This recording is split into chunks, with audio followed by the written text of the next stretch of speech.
میں آپ لوگ سب آئے اور مجھے پتا چلا کہ اور بھی بہت لوگ ہیں جو آنا چاہتے تھے، لیکن میرے پاس مری میں اتنی بڑی کوئی جگہ نہیں تھی، حکومت کی کوئی فیسلٹی میں استعمال نہیں کرنا چاہتی تھی۔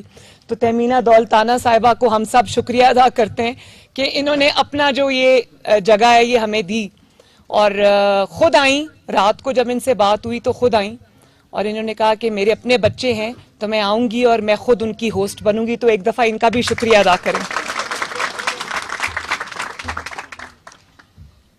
دیکھیں، آج جس قسم کے حالات سے پاکستان دوچار ہے، اس میں جو ہماری پاکستانیت ہے نا، ہماری حب الوطنی، ہماری پاکستانیت، قطع نظر اس سے کہ ہم کس سیاسی جماعت سے تعلق رکھتے ہیں یا کس سیاسی نظریے کے پیروکار ہیں، میں یہ سمجھتی ہوں کہ ہماری جو پاکستانیت ہے وہ آج ہم سب کو آواز دے رہی ہے۔ ہمارا ملک آج سب کو آواز دے رہا ہے۔ اس ملک کو پچھلے کئی سال میں اتنے زخم لگے ہیں، چاہے وہ معیشت کے اوپر جو کاری ضربیں لگی ہیں، اور آج معیشت کا یہ حال میں آپ کو بتاؤں کہ معیشت کا، میں نے پہلے بھی یہ بات اپنی تقاریر میں کہی کہ جب ہم حکومت سے باہر تھے تو ہم دیکھ رہے تھے کہ پاکستان کی معیشت ICU میں ہے، پاکستان میں مہنگائی جو ہے وہ عروج پہ ہے، غریب کے پاس روٹی نہیں ہے، غریب کے پاس آٹا چینی نہیں ہے، مریض کے پاس دوائی نہیں ہے، اور وہ حکومت اتنی بے حس حکومت تھی کہ 4 سال انہوں نے سوائے انتقام کے یا سرکاری وسائل اپنی ذات پر خرچ کرنے کے لیے انہوں نے کچھ بھی نہیں کیا، اور نتیجہ یہ ہوا کہ اچھا بھلا 2017-18 کا ترقی کرتا ہوا پاکستان آج ہر شعبے میں تنزلی کا شکار ہے۔ اور اس کے اندر میں اگر آپ کو یہ کہوں کہ پاکستان کی معیشت اس وقت وینٹیلیٹر پہ ہے، تو میں قسم کھا کے کہتی ہوں کہ اس بات میں 0% ایگزیجریشن ہے۔ IMF کے ساتھ جو معاہدہ عمران خان کر کے چلا گیا تھا 30 روپے لیٹر پیٹرول ڈیزل بڑھانے کا، اور IMF کے ہاتھوں پاکستان کو گروی رکھ کر چلا گیا، اسٹیٹ بینک کو یہ کہتے ہیں نا ان کے خلاف سازش ہوئی عالمی، اس سے بڑی پاکستان کے خلاف سازش کبھی کسی نے نہیں کی جو عمران خان کر کے گیا۔ IMF کے ہاتھوں پاکستان کو گروی رکھ کے چلا گیا، اور یہاں تک کہ کبھی کسی 75 سال میں پاکستان میں کسی ڈکٹیٹر کی حکومت میں بھی یہ بدنما داغ کسی حکومت پر نہیں لگا کہ اسٹیٹ بینک آف پاکستان کو گروی رکھ گیا عمران خان IMF کے پاس، اور وہ قانون بنا گیا کہ جو بھی اسٹیٹ بینک کرے گا اس کو کوئی عدالت بھی نہیں ہاتھ لگا سکتی۔ تو یہ جس کو انگریزی میں لینڈ مائنز کہتے ہیں نا، جو یہ جگہ جگہ لینڈ مائنز بچھا گیا ہے، تو یہ حکومت پوری کوشش کر رہی ہے اور کڑوا گھونٹ بھرنا پڑ رہا ہے شہباز شریف صاحب کو۔ کل رات کو میری شہباز شریف صاحب سے میٹنگ ہوئی تو مجھے پتا چلا کہ اس وقت کیا حالات ہیں، اور آپ یہ دیکھیں کہ یہ اتنا بڑا نااہل اور نالائق تھا، اس کی پرائیورٹیز اتنی غلط تھیں کہ پاکستان کے تمام وہ دوست ممالک جو کبھی پاکستان کے دوست ممالک کی صف میں کھڑے ہوتے تھے، آج سارے دشمنوں کی صف میں یہ اپنی بے وقوفیوں سے دھکیل گیا ہے۔ ایک ملک میں جاتا تھا تو دوسرے ملک کی چگلی اور برائی کرتا تھا، دوسرے ملک میں جاتا تھا تو تیسرے ملک کی چگلی اور برائی کرتا تھا، اور سعودی عرب جیسے پاکستان کے دیرینہ دوستوں کے بارے میں اس نے وزیر اعظم ہوتے ہوئے جو بد کلامی کی، جو برے کلمات اپنی زبان سے ادا کیے، وہ ہمارے تمام دوستوں تک پہنچے اور وہ پاکستان سے ناراض تھے۔ وہ پاکستان کے ساتھ یہ لینڈ مائنز پاکستان کے لیے بچھا کے گیا۔ کل پرائم منسٹر سے جب میں ملی تو انہوں نے مجھے بتایا کہ وہ کل سب نے دیکھا ہوگا ٹی وی پہ لائیو آ رہا تھا، جو چائنیز کے ساتھ ان کا انٹریکشن ہوا، چائنیز بزنس کے گروپس کے ساتھ، تو انہوں نے یہ شکایت کی، ان میں سے کچھ لوگوں نے یہ شکایت کی کہ ہم لوگ اتنے مایوس تھے اس عمران خان حکومت کے دور میں، اور ان کی حرکتوں کی وجہ سے پلیز ڈسٹربنس پیدا نہ کریں، سیکیورٹی کو میں کہہ رہی ہوں، کچھ نہیں کر رہے وہ بچے، آرام سے کھڑے، ان کو کھڑا رہنے دیں، آپ لوگ بھی بیٹا آرام سے۔ دیکھو کتنی ضروری باتیں، یہ پورے پاکستان کے بچوں کو اور نوجوانوں کو میں KPK کی SMT کے تھرو میں ان سے مخاطب ہوں۔ تو انہوں نے کہا کہ پچھلے کئی 4 سال تو ہم بہت مایوسی کے گزارے اور شکر کیا آپ لوگ آئے ہیں، اور آج وزیر اعظم صاحب ترکی جا رہے ہیں. تو یہ بھی میں آپ کو بتا دوں کہ آپ لوگ جانتے ہو کہ وہ ترکی کیوں جا رہے ہیں؟ وہ ترکی اس لیے جا رہے ہیں کہ ترکی نے جو پچھلے مسلم لیگ نون کے دور میں 2013 سے لے کر 2018 تک جو دور تھا، اس میں ترکی نے جو بزنس انویسٹمنٹس کی تھی پاکستان میں، جو انہوں نے بہت سارے منصوبے لگائے تھے، وہ اتنی بری طرح ان کو کرش کیا گیا. حالانکہ وہ کسی کی ذات کا منصوبہ نہیں تھا، وہ پاکستان کے فائدے کے لیے وہ انویسٹمنٹ پاکستان میں آئی تھی، وہ پاکستان کی مدد کر رہے تھے. فار انسٹنس آپ لے لے لاہور ویسٹ مینجمنٹ کمپنی جو کہ ترکی لوگ چلا رہے تھے. آپ جانتے ہیں کہ عمران خان حکومت نے ان کو اپنی حکومت آنے کے بعد نہ صرف اس کو بند کیا لاہور ویسٹ مینجمنٹ کمپنی کو، بلکہ ترکی لوگوں کو اٹھا کر انہوں نے کمروں میں بند کر کے فزیکلی مارا ان کو. تو وہ سب بزنس کمیونٹی جو ہے، جس کے سارے پروجیکٹس پاکستان کے جو حق میں تھے، پاکستان میں وہ تو تعطل کا شکار تھے، وہ ختم ہو گئے تھے. اور ٹرکی کے جو بزنس کمیونٹی ہے وہ سب ناراض تھے. تو شہباز شریف صاحب آج عمران خان نے جو تباہی کی تھی اس کا ازالہ کرنے، اور وہ جو بزنس وینچرز تھے، جو انویسٹمنٹس تھیں، ان کو دوبارہ سے شروع کرنے کے لیے آج ٹرکی جا رہے ہیں. اور پھر آپ دیکھیں کہ آج کتنا عجیب وقت ہے پاکستان کے اوپر، کتنا کروشل وقت ہے پاکستان کے اوپر، کہ کہہ رہا ہے کہ یہ جہاد ہے، اس جہاد میں نکلو.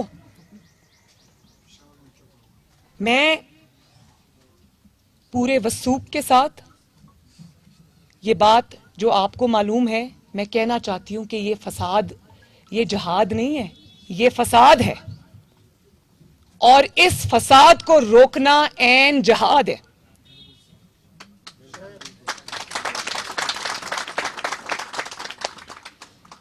آپ دیکھیں کہ اس نے خود کل ایک انٹرویو میں اعتراف جرم کیا کہ میرے لوگ مسلح تھے لانگ مارچ میں، جس کو انہوں نے، سوری یہ بند ہو گیا، اس کو دیکھیں، چلیں چل پڑا. اس نے کل اپنے ایک انٹرویو میں یہ اعتراف جرم کیا. اللہ تعالیٰ انسان کے منہ سے چیزیں نکلواتا ہے کہ اس نے، یہ تو مجھے پتا ہے کہ اس کی چہرے سے ویزیبل ہے کہ جب سے اس کا لانگ مارچ تاریخی ناکامی سے دوچار ہوا ہے تو اس کے چہرے پہ پریشانی کے بھی آثار ہیں، ان کی جماعت میں بھی لڑائی ہے، اور وہ خود عمران خان کی اس پالیسی سے تنگ ہیں. تو اسی فرسٹریشن میں، جبکہ میں نے اس کو مشورہ دیا تھا کہ ایسی حالت میں کبھی بھی میڈیا کے سامنے نہیں آتے، نیند کی دوائی کھا کے سو جاتے ہیں گھر میں، لیکن انہوں نے سوچا کہ میں ڈیمیج کنٹرول کروں، تو اسی ڈیمیج کنٹرول میں ان کے منہ سے کل نکل گیا یہ اعتراف جرم. اس نے کر لیا کہ میرے لوگ مسلح تھے، میرے لوگوں کے پاس ہتھیار تھے. تو حکومت پاکستان، وزیر اعظم پاکستان اور ہمارا انٹیریئر منسٹر رانا ثناء اللہ جب یہ لانگ مارچ آ رہا تھا تو کیا کہہ رہے تھے؟ وہ بھی تو یہی کہہ رہے تھے کہ ہمارے پاس انٹیل رپورٹس ہیں کہ یہ مسلح لوگ لے کر، جتھے لے کر وفاق پہ حملہ آور، پاکستان پہ حملہ آور ہو رہے ہیں.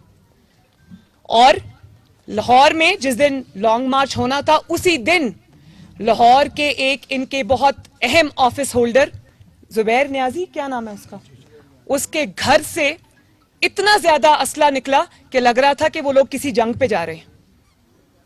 اور کل اس نے خود اعتراف کیا کہ ہاں میرے لوگوں کے پاس اسلحہ تھا. تو میں یہ پوچھنا چاہتی ہوں کہ جب آپ کے پاس یہ اسلحہ تھا تو آپ کس نیت سے وفاق کے اوپر حملہ آور ہونے آ رہے تھے؟ کوئی ان کے پاس اب یہ جواز نہیں رہ گیا کہ یہ کہیں کہ لانگ مارچ ہماری سیاسی ایکٹیویٹی ہے، ہمارا جمہوری حق ہے، یا ہمارا پرامن احتجاج ہے. مجھے یہ بتائیں کہ پرامن احتجاج، آج ہمارا پرامن جلسہ ہے، اس میں کتنے لوگوں کے پاس ہتھیار ہیں؟ میرے کتنے جلسے ہوئے ماشاءاللہ. مسلم لیگ نون کارکنان بیٹا ایک منٹ, گیلانی ایک منٹ. میرے اتنے جلسے ہوئے, کسی ایک کے پاس بھی کوئی ہتھیار نہیں تھا, کیونکہ ہمارا مقصد شر پھیلانا نہیں ہے, ہمارا مقصد فتنہ پھیلانا نہیں ہے, ہمارا مقصد فساد پھیلانا نہیں ہے. تو یہ جو ان کا فساد تھا نا, جو نقاب تھا ان کے چہرے پہ کہ ہمارا جمہوری حق ہے, ہم تو پرامن, وہ پرامن جو ہے نا وہ پرتشدد تحریک میں بدل چکا ہے. اور میں خیبر پختونخوا کے وزیر اعلیٰ, انہوں نے کل یہ بیان دیا, ٹی وی پر پورے پاکستان نے دیکھا کہ میں خیبر پختونخوا کی فورس کو استعمال کروں گا. اس کا مطلب جانتے ہو؟ اس کا مطلب یہ ہے کہ میں خیبر پختونخوا کو استعمال کر کے پاکستان پر حملہ آور ہو جاؤں گا. میں خیبر پختونخوا کے وسائل کو استعمال کر کے پاکستان اور وفاق پر حملہ کروں گا.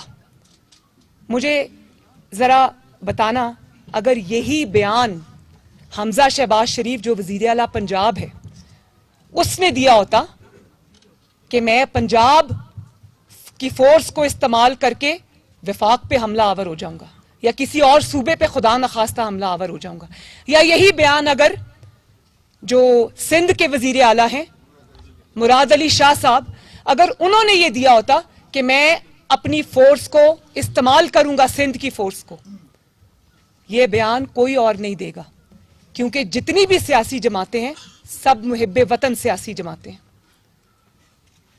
آپس میں اختلافات سب کے ہیں اور ہوتے بھی ہیں. سیاسی اختلافات کس جماعت کے نہیں ہوتے ایک دوسرے کے ساتھ, ہمارے بھی ہیں.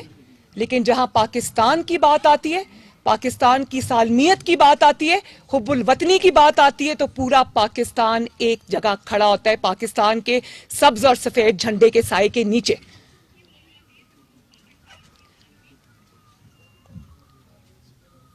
تو میں یہ سمجھتی ہوں کہ خیبر پختونخوا کے جو غیور عوام ہیں, خیبر پختونخوا کے جو غیور پختون ہیں, جن کی صدیوں پرانی روایات ہیں, انہوں نے ہم سے بھی پہلے عمران کے عزائم کو سمجھ لیا. اسی لیے کیونکہ میں خیبر پختونخوا سے آج بات کر رہی ہوں, تو اسی لیے انہوں نے عمران کے لانگ مارچ میں حصہ نہ لے کر اس کو ناکام بنایا.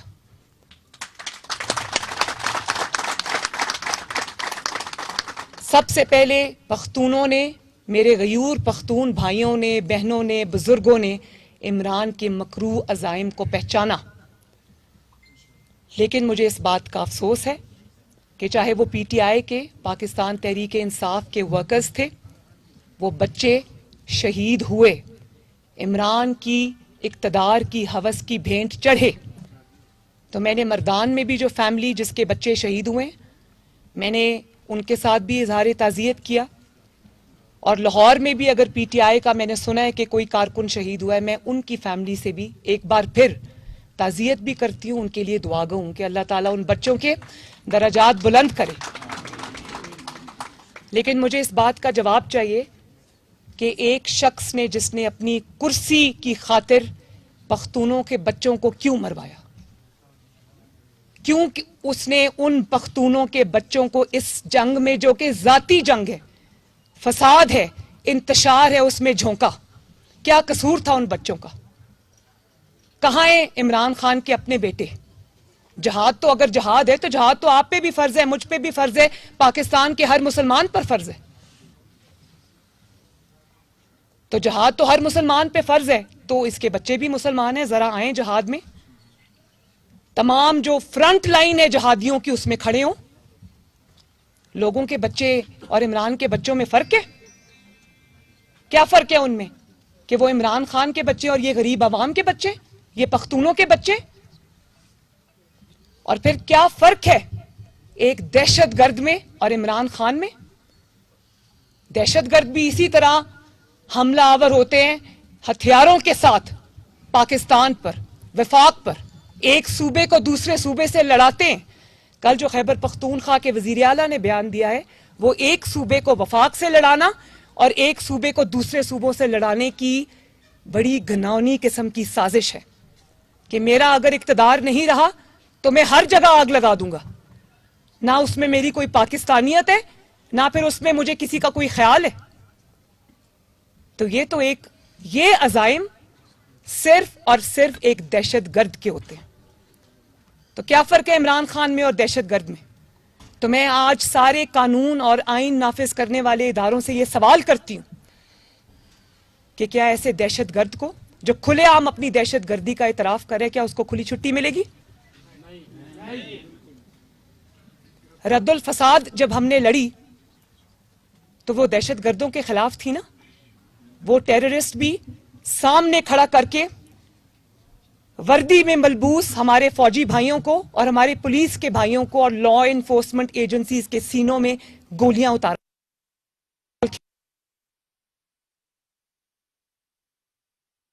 مری میں مسلم لیگ نون کی نائب صدر مریم نواز تقریب سے خطاب کر رہی ہیں. انہوں نے کہا کہ مسلم لیگ نون کی سوشل میڈیا ٹیم بہترین کام کر رہی ہے.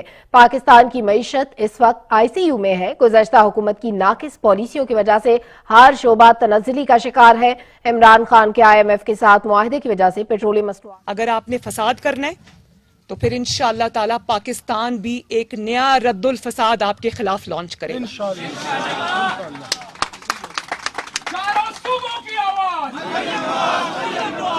اور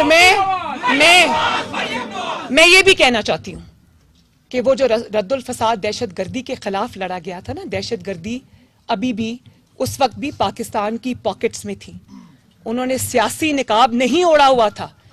یہ دہشت گردی، یہ جو مسلح تحریک ہے جس کا گینگ لیڈر عمران خان ہے، وہ مسلح تحریک اس لیے دہشت گردوں سے زیادہ خطرناک ہے کہ انہوں نے سیاسی جماعت کا نقاب اپنے چہرے پہ چڑھایا ہوا ہے. تو میں یہ کہنا چاہتی ہوں کہ ہاں، اگر تم نے دہشت گردی کرنی ہے، اگر تم نے فساد کرنا ہے، اگر تم نے فتنہ کرنا ہے، اگر تم نے انتشار پھیلانا ہے، تو اپنا یہ نقاب اپنے چہرے سے سیاسی جماعت کا ہٹا کر آؤ اور پھر ریاست پاکستان سے اپنا مقابلہ کرو. دیکھیں گے کون جیتتا ہے انشاءاللہ. ریاست پاکستان جیتے گی، پاکستان جیتے گا انشاءاللہ. اور اس مسلح جدوجہد جس کو کہہ رہی ہے، جو فساد اور فتنہ اور شر یہ پھیلا رہا ہے، اس کا مقصد کیا ہے؟ گوگی بچاؤ. گوگی پہ ابھی آتی ہوں میں، ٹھہر جاؤ. اس کا مطلب نہیں کیا ہے؟ سب کچھ فیک ہے. گوگی نیک ہے. گوگی اتنی بھی نیک نہیں، ابھی میں اس پہ بھی آتی ہوں. بات یہ کہ یہ کیوں یہ کر رہا ہے جو یہ کر رہا ہے، اس کی دو وجوہات ہیں. اس کی ایک وجہ تو یہ ہے، اس کو پتا ہے کہ اگر اکتوبر نومبر گزر گیا تو اس نے جو سازش رچائی ہے نا، وہ ناکام ہو جائے گی. اس کی سازش تھی کچھ لوگوں کو اپنے ساتھ ملا کر اگلا الیکشن بھی چوری کر لے اور اگلے 5 سال بھی دھوکے سے، دھاندلی سے اپنے نام کر لے. وہ وقت اس کو گزرتا ہوا نظر آ رہا ہے. دوسری بات، کیا مقصد ہے اس انتشار اور فتنے کا؟ اس کا مقصد عمران خان کی ذاتی انا ہے، اور انا کو اس لیے ٹھیس پہنچی ہے کہ اس کے اپنے لوگوں نے سیاسی طریقے سے، آئینی طریقے سے اس کی حکومت کو اٹھا کے باہر پھینکا ہے. پارلیمنٹ نے اس کو اٹھا کے باہر پھینکا ہے. پاکستان کے عوام نے جن کی نمائندگی MNAs اور MPAs کرتے، انہوں نے اس کو اٹھا کے باہر پھینکا ہے. اس کی کرسی چلی گئی ہے. اس کرسی جانے کی وجہ سے اس کے سر پہ اتنی بری چوٹ لگی ہے کہ اس کو یہ بھی بھول گیا ہے کہ پاکستان کا نقصان کرنے پہ یہ تلا بیٹھا ہے. تو اگر ملک کا اتنا ہی احساس تھا اور یہ جو کرسی لینا چاہتا ہے واپس، اس کا کیا مقصد ہے؟ کرسی لے کر بھی یہ وہی کرے گا جو پچھلے 3.5-4 سال میں اپنی حکومت میں اس نے کیا. آج یہ انسان ایک سیکنڈ اپنی کارکردگی پہ نہیں بول سکتا. کیا بولے گا؟ کیا بولے گا کہ میں نے IMF سے ڈیل کی، IMF کے ہاتھ پاکستان کو گروی رکھا، ڈالر کو 105 سے میں نے 190 پہ پہنچایا، آٹے کو میں نے 35 روپے سے 90 روپے پہ پہنچایا. ابھی عمران خان کی حکومت کا 40واں نہیں ہوا اور 80 روپے سے شہباز شریف نے آٹا 40 روپے کلو کر دیا. کیا بتائے گا کہ مفت علاج چھینا لوگوں کا, ادویات چھینی مریضوں سے, آٹا مہنگا کیا, چینی مہنگی کی, بجلی مہنگی کی. آج جو لوڈ شیڈنگ ہو رہی ہے, مجھے اتنی تکلیف ہے اس لوڈ شیڈنگ کی, بہت گھنٹے ہو رہی ہے, مجھے پتا ہے اس بات کا, لیکن میں آپ کو یہ بتا دوں کہ یہ لوڈ شیڈنگ جو آج ہو رہی ہے, پاکستان کے پاس پیسے نہیں ہیں اس لوڈ شیڈنگ کو ختم کرنے کے لیے. یہ سارا خزانہ جو ہے نا خالی کر گیا ہے. پیمنٹس نہیں کی ہوئی پاور پلانٹس کی, پیسے نہیں ہیں پاکستان کے پاس. ٹائم پر انہوں نے آئل نہیں منگوایا, تیل نہیں منگوایا, پلانٹس بند پڑے ہیں.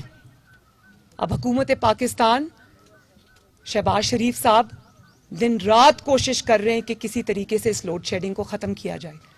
اور یہ load shedding P M L N کے اوپر نہیں آ سکتی, کیونکہ پورے پاکستان نے دیکھا کہ 2013 میں جب نواز شریف کو حکومت ملی تو لوڈ شیڈنگ 22 گھنٹے پاکستان میں ہو رہی تھی.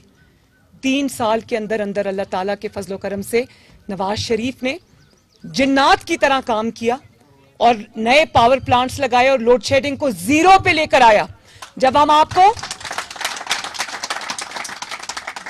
2018 کے اندر جب ہم پاکستان سے ہماری حکومت کو جب ختم ہوئی تو ہم پاکستان کو 0 لوڈ شیڈنگ والا پاکستان دے کر گئے تھے.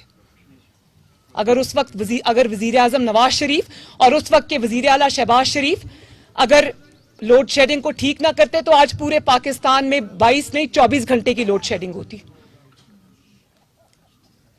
کسی اور جماعت نے پاکستان کی ترقی کے لیے کام نہیں کیا جتنا کام نواز شریف اکیلے نے اور مسلم لیگ نون نے کیا. کوئی بھی پاکستان کا منصوبہ اٹھا کے دیکھ لیں, اللہ تعالیٰ کے فضل و کرم سے اس کے اوپر نواز شریف اور مسلم لیگ نون کی مہر ہے. تو کیا یہ جس حکومت کو واپس چھیننا چاہتا ہے, جس حکومت کی کرسی کی جانے کی اس کو اتنی تکلیف ہے کہ یہ پورے پاکستان میں آگ لگانے پہ تلا ہوا ہے, میں آنیسٹلی یہ اس بندر کی طرح ہے جس کے ہاتھ میں ماچس ہے اور جس کو کھانے کو اگر کچھ نہیں ملا تو وہ تیار ہے کہ پورے پاکستان کو آگ لگا دے گا, اپنے ارد گرد آگ لگا دے گا. اس کی مثال آج وہی ہے. تو میں پاکستان کی حکومت تم آج حاصل کر بھی لو تو تم نے پاکستان کے ساتھ وہی کرنا ہے جو پچھلے 4 سال میں کیے. اپنے علاوہ ہر کسی کو جیل میں ڈال دیا, ہر کسی سے بدلہ لیا, ہر کسی سے انتقام لیا اور پاکستان کے مسائل سے, پاکستان کی 22 کروڑ عوام کے مسائل سے یہ بے خبر رہا. اس کو بے خبری نہیں کہتے, اس کو بے حسی کہتے ہیں. ہڈ حرام تو وہ ہوتا ہے نا جس کو کام کرنا آتا ہو لیکن سست ہو. یہ سست بھی ہے اور اس کو کام بھی کرنا نہیں آتا. الٹا کام کرنا آتا ہے, سیدھا کام کرنا نہیں آتا. نواز شریف نواز شریف بعد میں مریم نواز زندہ باد. تو میں اور آج آپ دیکھیں اس کی ذہنی حالت, جو ایٹم بام نواز شریف نے پاکستان کی سالمیت اور حفاظت کے لیے بنایا تھا, آج یہ بندہ اتنا اس کا دماغ پھر گیا ہے کہ یہ کہتا ہے کہ اس سے تو اچھا ہے کہ پاکستان کے اوپر ایٹم بام گرا دو. وہ ایٹم بام پاکستان کے دشمنوں کے لیے تھا, وہ پاکستان کی طرف میلی نظر اٹھا کے دیکھنے والوں کے لیے تھا, وہ پاکستانیوں کے لیے نہیں تھا. اور پھر آوازیں دیتا رہا اسٹیبلشمنٹ کو کہ مجھے بچا لو, مجھے بچا لو. کبھی زرداری صاحب کے پاؤں میں بیٹھ گیا, جتنا مرضی تم انکار کرو. پوری دنیا اس بات کی گواہ ہے کہ ووٹ آف نو کانفیڈنس سے 1 یا 2 راتیں پہلے اس نے زرداری صاحب کے پاس بندے بھیجے اور ان کو کہا کہ زرداری صاحب کو کہیں کہ ووٹ آف نو کانفیڈنس کا حصہ نہ بنے تو میں زرداری صاحب کے ساتھ مل کے چلوں گا. زرداری صاحب نے کہا کہ نہیں, اس کا وقت اب گزر گیا, اٹس ٹو لیٹ, اور یہ اٹس امپاسبل. اس نے پوری کوشش کی, جن کو دن میں 3 اسٹوجز کہتا تھا, دن میں گالی نکالتا تھا, دن میں کہتا تھا کہ یہ مورے ہیں, یہ انٹرنیشنل سازش کے مورے ہیں, انہوں نے امریکہ کے یہ اسٹوجز ہیں, رات کو اسی زرداری صاحب کے پاؤں پکڑتا تھا. یہ ہے اس کی اصل حقیقت.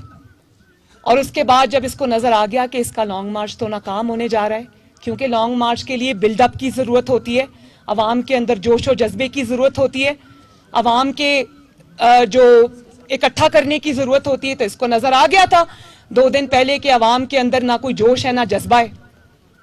خیبر پختونخوا کے تمام تر وسائل اس نے خرچ کر کے, میں خیبر پختونخوا کی عوام سے دوبارہ پوچھنا چاہتی ہوں کہ وہ جو ہیلی کاپٹر جس پر یہ لینڈ کیا تھا انقلاب کے اندر, وہ ہیلی کاپٹر خیبر پختونخوا کے عوام کا تھا, وہ فرا گوگی کا نہیں تھا. جو وسائل انہوں نے سرکاری گاڑیاں جس طرح استعمال کی, سرکاری ٹینٹ استعمال کیے, یہاں تک کہ جو وفاق پہ حملہ آور ہونے کے لیے جو جتھا یہ لے کر آئے تھے اس میں جو آنسو گیس کے شیل شامل تھے وہ بھی خیبر پختونخوا سے چرائے ہوئے تھے. کیا یہ خیبر پختونخوا کے اوپر نہیں لگنا چاہیے تھا پیسہ, ان کے عوام کے اوپر؟ اور آج آپ دیکھیں کہ خیبر پختونخوا میں آج آٹے کا بحران ہے, اور وہاں پر یہ جو کہتا تھا کہ امریکہ کو میں نے للکارا ہے, امریکہ جو ہے وہ مجھ سے ڈرتا ہے, میں اتنا بڑا لیڈر ہوں, امریکہ کو للکارنے والا لیڈر آج گرفتاری کے ڈر سے پشاور کے بنکر میں چھپ کے بیٹھا ہوا ہے.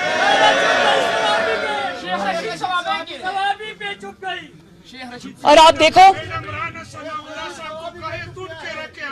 سن لیں, اور یہ آج اس میں وہاں پر چھپ کے بیٹھا ہے, اور خیبر پختونخوا کا وزیر اعلیٰ وفاق پہ حملہ آور ہونے کی تیاری کر رہا ہے. وہاں پر کسی کو خیال, پشاور میں بیٹھے ہوئے ہیں لیکن خیال نہیں آ رہا کہ عوام کو آٹا چاہیے, عوام کو روٹی چاہیے, کیونکہ اس سے ان کا کوئی سروکار نہیں ہے. پہلے یہ آوازیں دیتا رہا اسٹیبلشمنٹ کو, وہاں سے آواز نہیں آئی.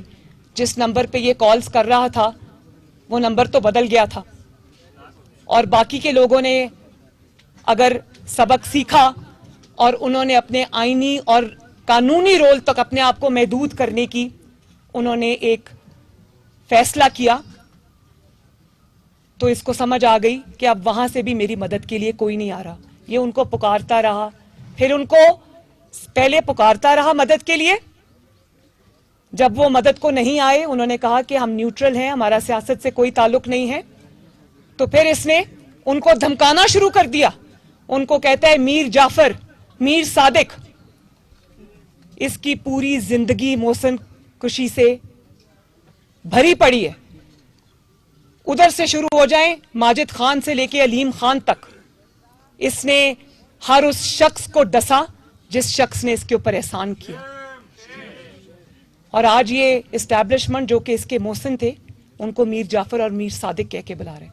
جب وہاں سے انکار ہوا تو یہ اب عدلیہ کو آوازیں دے رہا ہے. عدلیہ کو اپنی ناکام اور جو کیا کہتے ہیں فتنہ پرست سیاست میں عدلیہ کو گھسیٹ رہا ہے. کل میں نے ٹی وی میں دیکھا تو عدلیہ سے اس طرح مخاطب تھا جس طرح عدلیہ کو حکم دے رہا ہے, سپریم کورٹ کو حکم دے رہا ہے. دوسرے لفظوں میں سپریم کورٹ کو کہہ رہا تھا کہ مجھے ہر جگہ سے نہ ہو گئی ہے, عوام نے بھی مجھے مسترد کر دیا, اسٹیبلشمنٹ سے بھی نہ ہو گئی, سیاسی جماعتوں نے بھی مجھے نہ کر دی, تو اب ایک عدلیہ اور سپریم کورٹ بچتے آئیں اور میری جان بچائیں اور میرا لانگ مارچ کرائیں.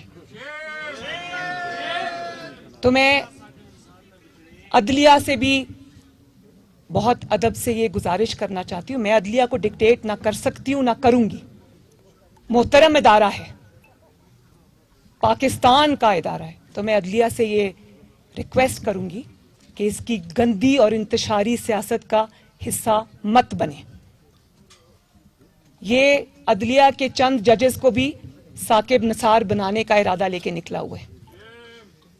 ثاقب نثار کا سوائے, کیونکہ ثاقب نثار صاحب نے اتنے ظالمانہ فیصلے کیے اور اتنے یک طرفہ فیصلے کیے کہ اب سوائے عمران خان کے ثاقب نثار صاحب کی کوئی جائے پناہ نہیں ہے. تو یہ اب عدلیہ میں بھی ایک ثاقب نثار ڈھونڈ رہا ہے, یہ اسٹیبلشمنٹ میں بھی اس نمبر کو ڈھونڈ رہا ہے جو نمبر بند ہو گیا. تو اپنی جو بندوق ہے نا, جو تم نے تانی ہوئی ہے پاکستان کے آئین کی طرف, پاکستان کے قانون کی طرف, پاکستان کی سیاست کی طرف, پاکستان کی ترقی کی طرف, پاکستان کی 22 کروڑ عوام کی طرف, اس گندی بندوق کو عدلیہ کے کندھوں پہ رکھ کے چلانے کی کوشش مت کرو. عدلیہ کو اپنی سیاست سے دور رہنے دو. عدلیہ کو بھی یہ فیصلہ کرنا پڑے گا کہ آج یہ ان کو اگر استعمال کرے گا تو کل یہ اسی عدلیہ کو گلی چوکوں چوراہوں میں گالی نکالے گا. یہ اس کا ٹریک ریکارڈ ہے.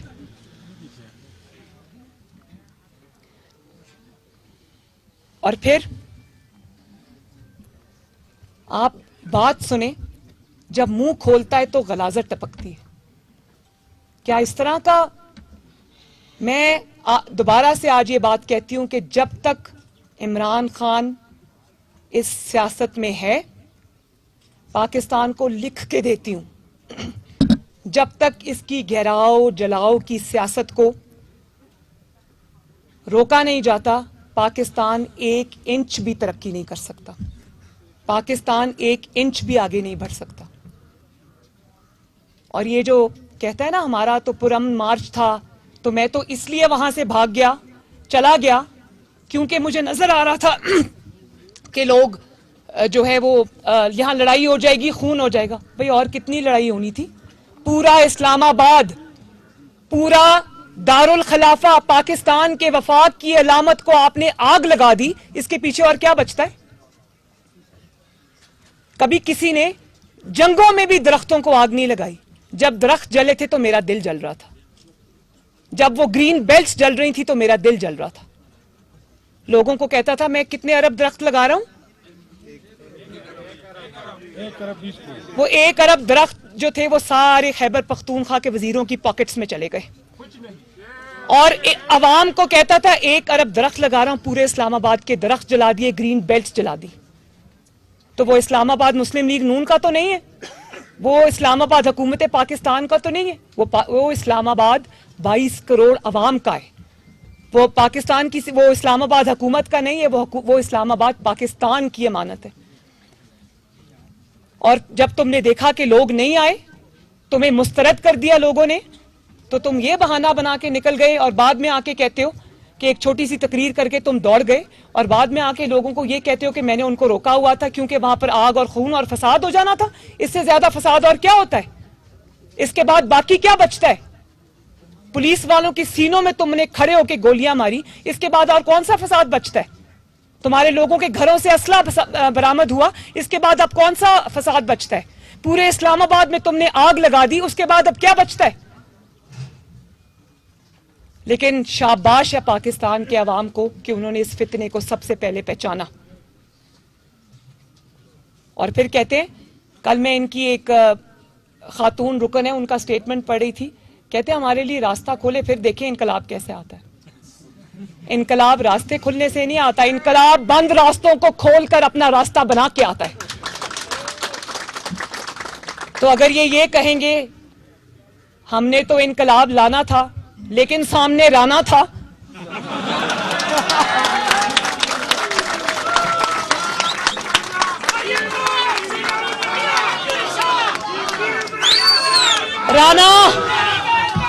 رانا ثناء اللہ تو تھا, رانا ثناء اللہ تو تھا, رانا ثناء اللہ رہے گا انشاءاللہ. رانا ثناء اللہ اس دھرتی کا بیٹا ہے. رانا ثناء اللہ کا فرض ہے کہ پاکستان کے 22 کروڑ عوام کو انتشار, فتنہ اور فساد سے بچائے. تو اگر سن لو نا,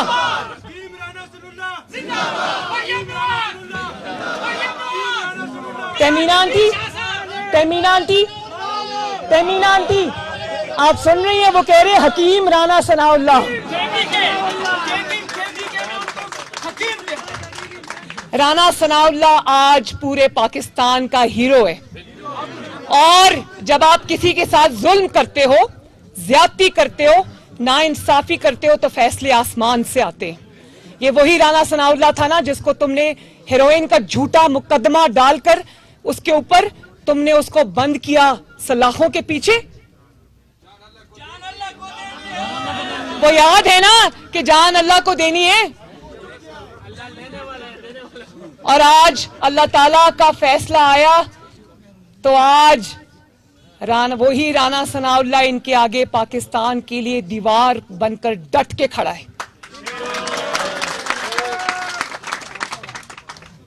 حکیم تو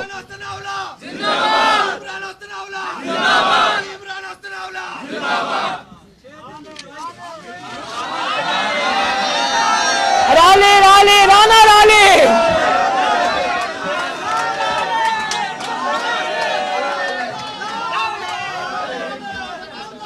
اچھا اب ایک اور بات, وہ جو میں کل نواز شریف صاحب کو کہہ رہی تھی, میں نے کہا میرے جتنے بھی ماشاءاللہ جلسے ہوئے 50 ڈگریز میں 45 ڈگریز میں دنیا جس طرح نکلی اور جس طرح انہوں نے ہماری بات سنی, ساتھ کھڑے ہوئے آ کے عوام, تو میں سب کو خراج تحسین بھی پیش کرنا چاہتی ہوں. لیکن میں نے کل میاں صاحب کو ایک بات کہی, میں نے کہا کہ کراؤڈ کی طرف سے جتنا رسپانس فرا گوگی کے نام پہ آتا ہے اتنا کسی کے نام پہ نہیں آتا.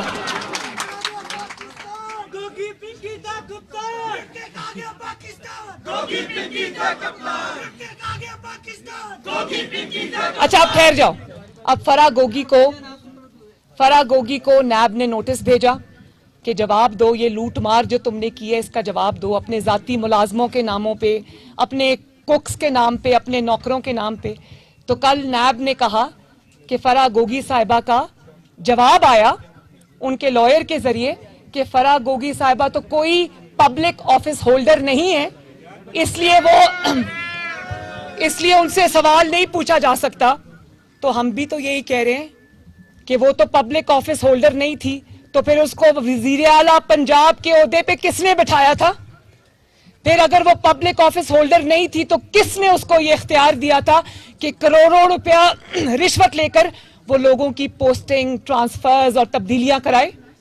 کس نے اس کو یہ حق دیا تھا کہ پنجاب کے عوام کا مال بٹور کر وہ سیدھا بنی گالا کی ٹرین پر چڑھائے جو سیدھا اہلیہ محترمہ کے پاس جاتی ہے؟ اور جو کچھ یہ کر چکے ہیں نا, وہ قوم کے سامنے انشاءاللہ ہر چیز آئے گی.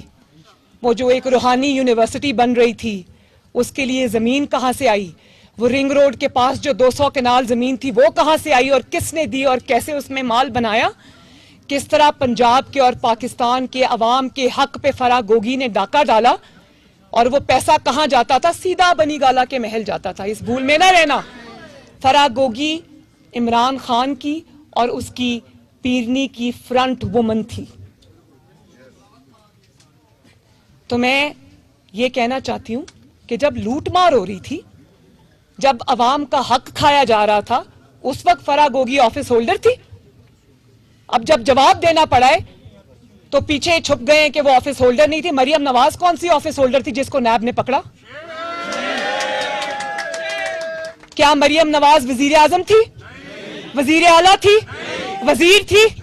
مشیر تھی؟ کیا تھی؟ صرف اور صرف پاکستان کے لیے کھڑی تھی. مجھے میرے باپ کے سامنے یہ بند ہو گیا. پھر مائک ایک منٹ. میرا جرم کیا تھا؟ میرا جرم یہ تھا کہ میں نے ظلم اور ناانصافی کے خلاف آواز اٹھائی تھی. میں بھی کوئی پبلک آفس ہولڈر نہیں تھی, تو میں بھی نیب کو بڑے آرام سے یہ کہہ سکتی تھی کہ سوری نیب, میں پبلک آفس ہولڈر نہیں تھی, میں آپ کا جواب نہیں دے سکتی. لیکن میں نے ڈٹ کر نیب کے ظلم کا مقابلہ کیا.